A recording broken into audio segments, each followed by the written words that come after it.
this is Lisa from Mobile Tech Review, and today we're going to look at the Pantech Discover, available on AT&T. It's a fairly high-end Android smartphone, but it's only $49 on contract. You get a big 4.8-inch display, dual-core 1.5 gigahertz processor, and actually a stylish design, one of the first really stylish-looking Pantech phones on the market. We're going to look at it now. So this is the Pantech Discover, available now on AT&T. And Pantech, well, they've been known for making budget phones at budget prices that didn't generally have top specs or stylish looks. Well, here's the first one that breaks that mold. This is definitely a fairly high-spec phone, and it's actually a very good-looking phone, too. Big 4.8-inch LCD display right here, 1280 by 720 pixels. Not the most saturated and high-contrast display I've seen, but certainly not bad. Not a nasty TN panel or anything like that. So I won't complain too much about it. Of course, it's not up to the level of the HTC One X and One X Plus or the iPhone 5, but it's a reasonably nice display. Take a look around. You can see we have soft buttons down here instead of having capacitive buttons. So it does use a little screen real estate up, but that is in the spirit of pure Google Android operating system. Though Pantech has customized that, and we'll get into that. If you look around the phone, nice kind of curve to it there. We got the contrasting chromy sides on it, and a pleasing curve on the back, and that makes room up top for the 12.6 megapixel camera, something you really don't expect to see on a $49.99 phone with contract.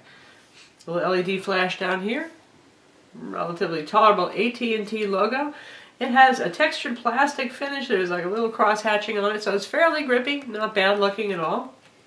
Up top here, ringed in chrome, we have our 3.5mm audio jack. That's our power button right there. This little slot is where you grab it to remove the back. Though this is a thin phone, the back is removable. We'll take a look at the insides in a minute. And notice here, these big ears, stereo speakers, side firing, pretty big and pretty unusual design there, and they do make some pretty good sound. And there's our other ear on this side, and here's our volume controls. And on the bottom, as you'd expect, there's the micro USB connector for charging and syncing the phone. And we pulled off the back cover. Here it is, all by its own. You can see you've got little contacts here. This does have NFC. Here's our micro SIM card slot, micro SD card slot, and the 2100 milliamp battery. For those of you who like to be able to swap in a spare battery, good times, you can do that here, obviously. Also, we like to see expandable storage. The phone has 16 gigs of internal storage, by the way, and a gig of RAM. And you can see Pantech's standard ring-style unlock screen. You can just drag these applications over to the center, so you just want to launch the web browser on waking up the phone. You can do that. And while we're looking at the web browser, this is the standard Android WebKit web browser. You can download Chrome if you want. Notice that big bar at the bottom that was there for a minute? It's kind of annoying, isn't it? Well, that's AT&T's little shortcut bar for social networking. And if you want to get rid of it, scroll to the top here so you can get to Settings. Go to Settings. Go to Advanced. And uncheck Show Browser Bar. And that annoying little thing will go away. We really wish that Pantech wouldn't let AT&T muck with the built-in web browser so much, but hey, that is what it is, and they're not the only manufacturer who's done that. By the way, this does have an interesting feature here. We've got the web scrap. If you want to take a snapshot of a page, just choose that and you can save it or share it socially if you want. The phone runs Android 4.04 Ice Cream Sandwich. Sorry, no Jelly Bean here. When you're paying $50 on contract for a phone, something's got to give, right? Well, that's what's giving here. Will it ever get Jelly Bean? I don't know. Usually with Pantech phones, not so much. For the price, you're not going to get that extra development time that it costs to do that. In terms of responsiveness, this runs on a Qualcomm Snapdragon S4 dual-core 1.5 gigahertz CPU. That's pretty much the same CPU you see in a lot of higher-end Android phones, and it's very fast, very responsive. Benchmarks just as you would expect it to. On the Quadrant benchmark, it scored 5,500, which is the same as all the other 1.5 gigahertz Qualcomm Snapdragon dual-core phones. Responsive here for pinch zooming, scrolling, no problem. We'll check out a little video playback and look at the TiVo Odyssey video review. And we're doing this over AT&T's 4G LTE network.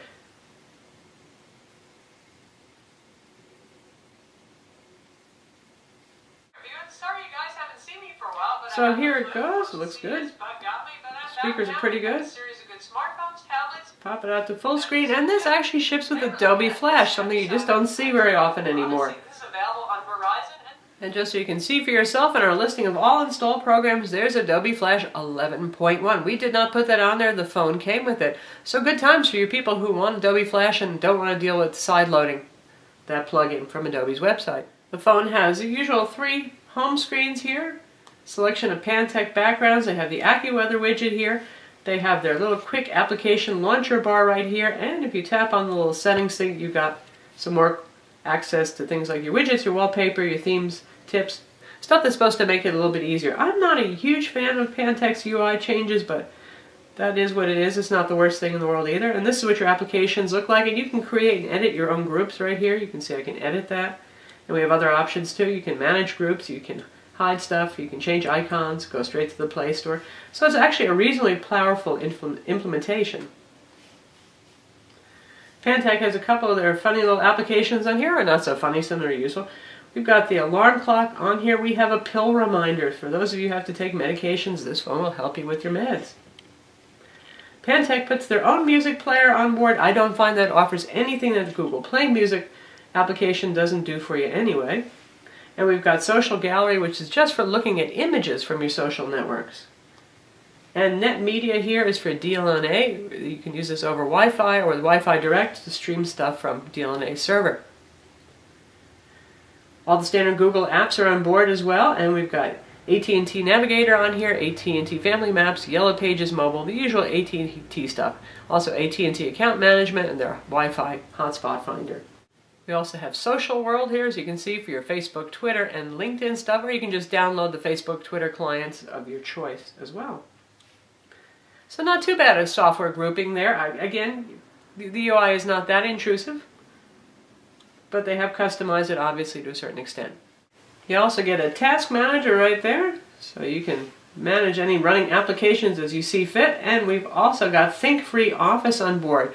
This allows you to view, edit, and create MS Office documents, Word, Excel, and PowerPoint. And you can see that you can get stuff from online, you can access your local documents, you can create new, and you can do all 3 kinds of file types. So pretty handy. And again, for a phone at this price, we're glad to see it. We've got a big on-screen dialer here with access to your call log and your favorite folks too, voicemail, just a tap away. There's your phone book right there. Certainly easy to use, very friendly for those of us who can't see so well. Call quality on the phone is very good. Clear incoming and outgoing voice. Nice, sounds good on AT&T's network, certainly. And volume is average to slightly above average through the earpiece and works fine with Bluetooth headsets and car kits in our tests as well. For synthetic benchmarks, again on Quadrant, it scored a 5500 onto 9734, very respectable score. GL Benchmark 2.5, the Egypt 2.1 Classic test, it scored 50 frames per second, 28 frames per second off screen. And on SunSpider it did 1625, putting it in, middle of the pack for SunSpider speeds. So how about the camera? 12.6 megapixels sounds pretty impressive. And it takes very good outdoor shots, a little bit of whiteout outdoors, but nothing worse than the Samsung Galaxy S3 in that respect. Very sharp shots, fairly sharp, not too terribly over-sharpened, a little bit over-sharpened. And you can hear it making the little focusing sounds as it's working on its autofocus, and you can tap to focus if you want. Takes quick shots. You can disable that shutter sound if you want, by the way, and then we've got handy access to the pictures that we've taken right here. There it is. And a little film strip down below. Some of the shots that we've taken. Pretty good detail there, actually. And we'll zoom in so you can see. A lot of detail in the leaves here without looking too terribly artificial. It's nice stuff. And in terms of settings, we have basic flash control. You can switch between the 2 megapixel front camera, which for some reason they say only shoots VGA photos, go figure, but it works fine for video chat. And you can access the full set of settings here, so you can have basic control of your exposure, your flash, your timer, focus mode. And you can either go with tracking focus or touch focus, various effects, some color effects, and more settings here. You can choose whether or not GPS is going to mark the location of these photos, whether or not you want a review screen, shutter sound on, off, so basic settings there. Now when it comes to the video camera, it actually takes pretty nice 1080p video. Only caveat there is I've never seen a phone with worse stabilization issues. Now when we're filming something like the box, and we'll show you that in a minute, that's, there's hardly any movement going on, it's not too bad, but here we're filming our cat not moving around a whole lot, nor was he. But you can see It's just a little jerky, and it's actually playing at a good frame rate. It's playing at 30 frames per second. It's just actually a little bit lack of image stabilization that causes some of that jerkiness.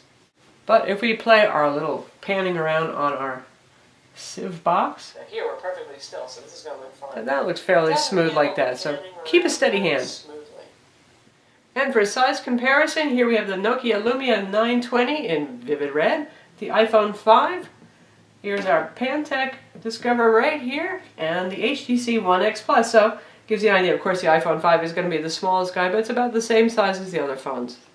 The phone has NFC, dual-band Wi-Fi, 802.11bgn, and Bluetooth 4.0, and as you would expect, of course, it has a GPS that works just fine with Google Maps and with AT&T Navigator. Battery life of the phone has been quite good for a fairly powerful phone. It has an adequate 2100 milliamp batteries, competitive with other phones that we had no trouble making it through the day. That means 7 a.m. to 11 p.m. without running out of juice with a moderate amount of use. We got push email turned on, using the web browser, streaming a couple of videos, taking some photos, using the Office suite a little bit, that kind of thing. If you're going to be using the GPS a lot or gaming a lot, you might have to charge it earlier in the day, but it compares favorably to the HTC One X Plus and the One X because, well, especially with One X Plus, you've got that power-hungry Tegra 3 CPU going on, and also it lasts pretty well compared to my Samsung Galaxy Note 2.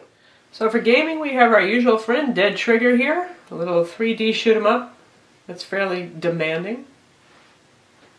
And so here we are, we're in our second wave in Dead Trigger, and I've got it in left-handed mode. If that looks backwards to you, that would be why.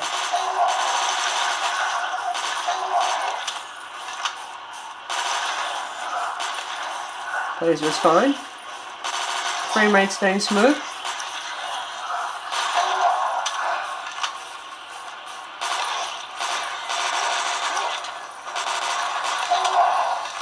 You won't get the Tegra 3 effects like water dripping or water puddling, but other than that, given how few Tegra 3 phones we have on the market, I'm not complaining. So that's Dead Trigger playing on the Pantech Discover. So for music, we have Google Play Music, we have the built-in music player. This is what the built-in music player looks like. Not the most exciting thing I've seen.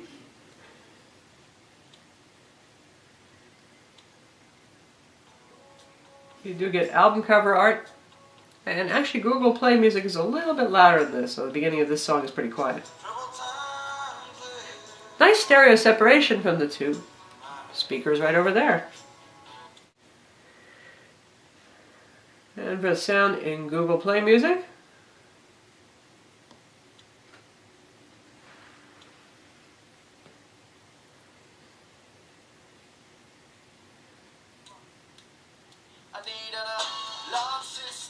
it's a pretty nice sound for a phone. Not tinny, nice stereo separation. Not bad. And now we're going to test 1080p playback using the built-in gallery application.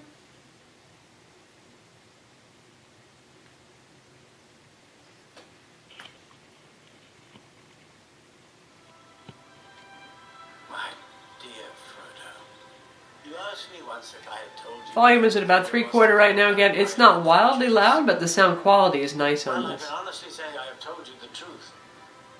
I may not have told and it can handle 1080p video playback, no problem. Of course, that exceeds the screen resolution, but hey, just in case you want a DLNA or use an MHL adapter for video output, there it is. So that's the Pantech Discover. It's available now on AT&T. Again, it's only $49.99 on contract. Not a bad price for the phone that you get. I'm Lisa from Mobile Tech Review. Visit our website for the full review, and don't forget to subscribe to our YouTube channel.